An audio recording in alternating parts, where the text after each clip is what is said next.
This Lent, we've been following a series of stories about Jesus, and in each one, it's a reversal. It began with the wedding at Cana. When the wine ran out, he turned what wasn't enough into more than enough. And then the next week, there was a scene at a dinner table where Jesus praised a certain woman.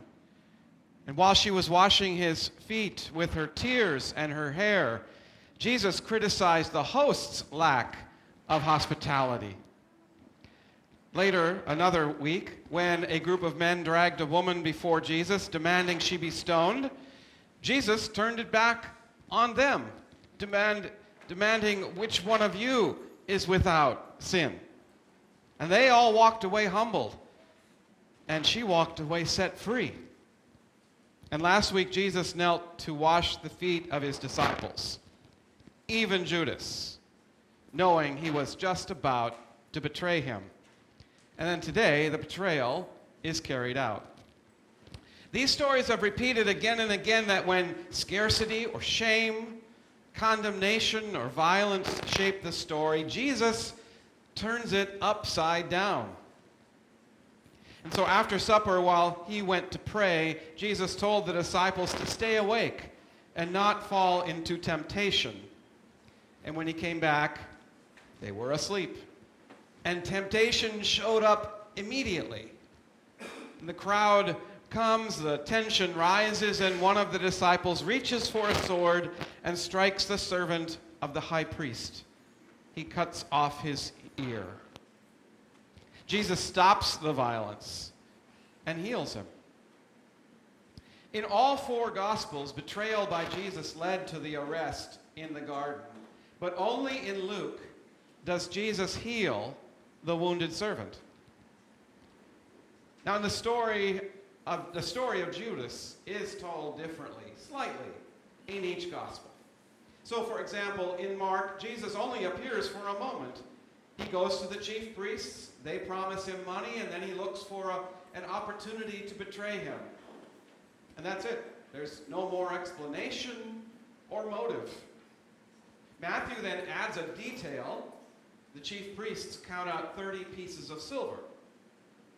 And Matthew alone tells us that after Jesus is condemned, Judas is overcome with regret and tries to bring the money back. When they refuse, he throws it into the temple, and he goes out and tragically hangs himself. Then there's Luke, who follows the simple example of Mark and adds a spiritual dimension. He explains the motivation Satan entered into Judas. And John expands the story. Judas has already been introduced as having allegedly taken money from the common purse. At the last meal together, Jesus identifies him by giving him a piece of bread.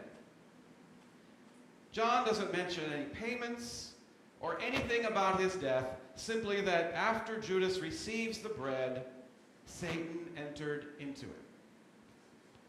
Now, despite these differences, in each one, Judas is the one who hands Jesus over, cast as the villain.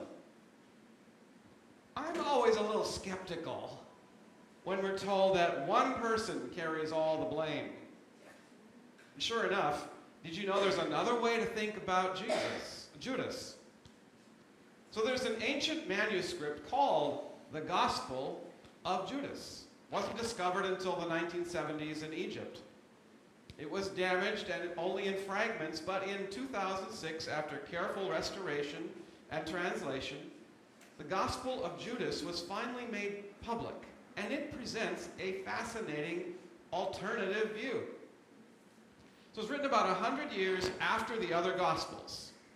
But in it, Judas is not the villain of the story.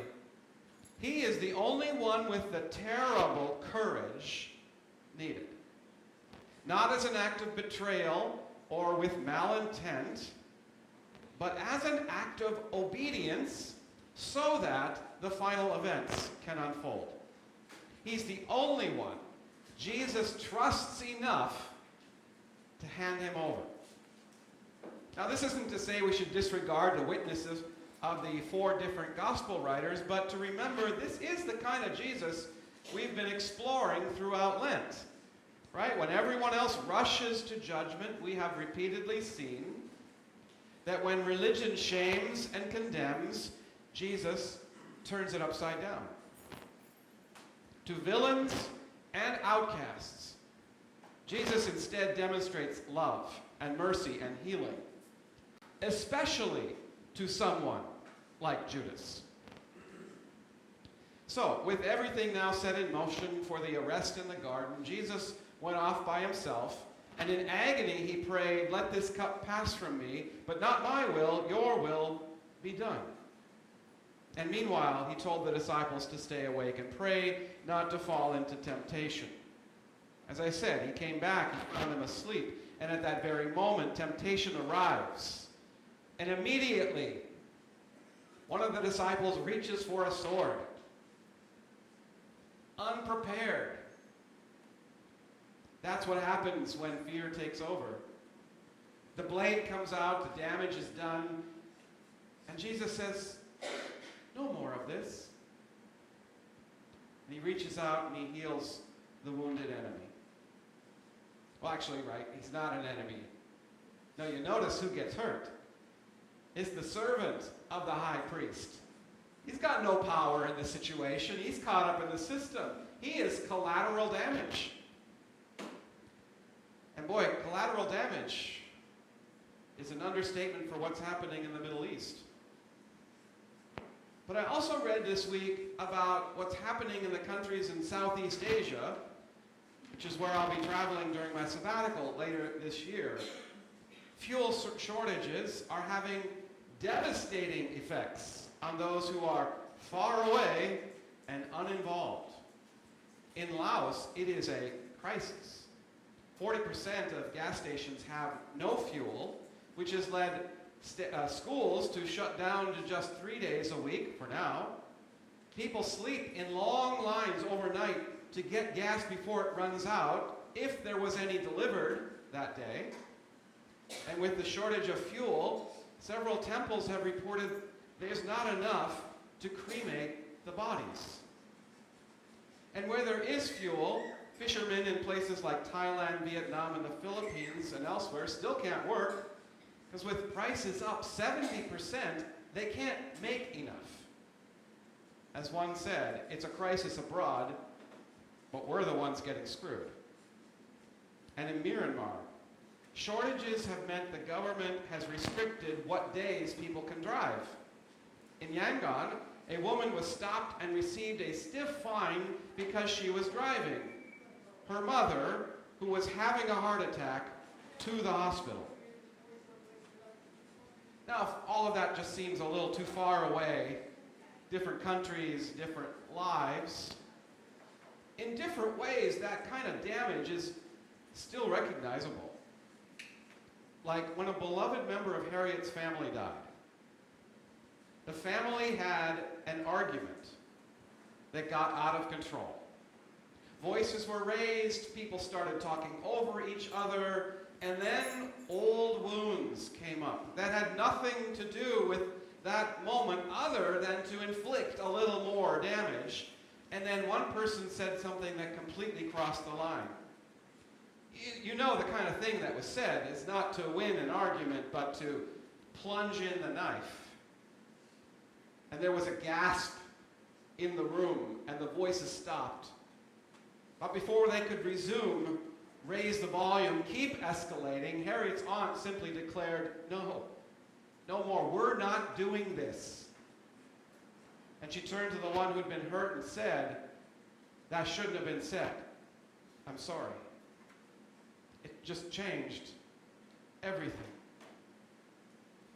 And while everything was falling apart for him that night, Jesus' first response wasn't about himself, but to restore the one who was hurt. And that's our call too. To be healers where there is fear. To be restorers of the breach where there is violence. Isn't that who you'd like to be? I don't mean miracle workers. I mean healers. I mean who we are when our world is falling apart too. When violence breaks out around us, what we do. Because that moment is upon us. Our nation, our world are in literal fire, surrounded by escalating violence, and we have a choice. As we look for people to blame, we can say things to our neighbors not to win an argument, but to wound, to plunge a knife. Or we can stop it. That's the choice before us. We can keep doing what the world does, which is react and blame and wound. And in fact, we're all collateral damage. I mean, not like the Middle East, not like the poor of the world, but we have been drawn into a fight that does nothing but serve the violence of the violent and only makes things worse. We can change who we are with the neighbors we have been pitted against. And not to excuse the real damage, but we can say, no more of this. And commit to the work of healing instead. And so today, this 5th Sunday of Lent, when we anoint with oil, bring all that is breaking within you. Bring honesty. Refuse to add to the harm, and turn the story upside down. Become the people who follow Jesus and bring healing to family and friends, and especially foes, by all the means you can, in all the ways you can, in all the places you can, at all the times you can, to all the people you can, as long as ever you can. Amen. So I invite you to join me in the